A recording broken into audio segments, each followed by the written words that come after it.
Hi, I'm Christina Trauthwein, editor of Hotel Business Magazine, and I'm here this morning with Wayne Goldberg, president and CEO of Quinta Inns Suites.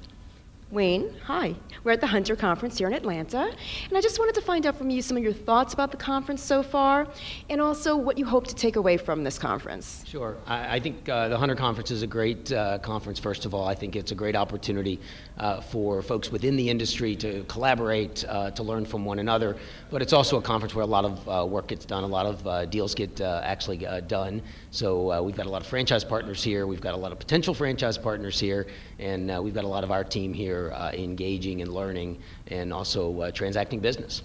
So there have been many topics discussed so far in the opening sessions, and some of them have been about millennials, OTAs, and certainly also about the value of brands, especially with independence kind of growing in importance. Do you want to speak to that a little bit? Sure. Well, first and foremost, I think it's really important that rising tide lifts all boats. We clearly are in a great time. We've got an improving economy. We've got consumer confidence on the rise. We've got all of the makings of a solid cycle and a continuation of a cycle. And I think that this can prove to be an elongated cycle.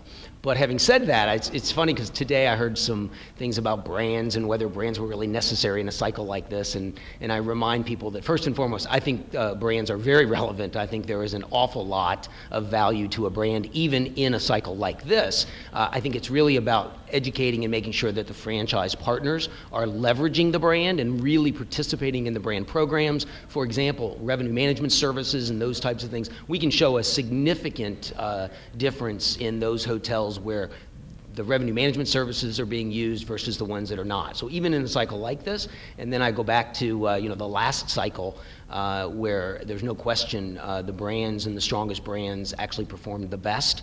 And I think that one thing that we all need to bear in mind is that this is a cyclical business. Nothing's forever. It's never, never, and it's never always. But I think brands are relevant today. I think brands are particularly relevant when you have challenging times. And I think that there's a reason there's been brands like La Quinta that's been around for 45, almost 50 years. So again, I feel very strong and very confident that brands are here to stay. Brands are very relevant, and it's very important that everybody use those programs. That's a great message. Thanks so much for your insight, and enjoy the rest of the conference. Thank you.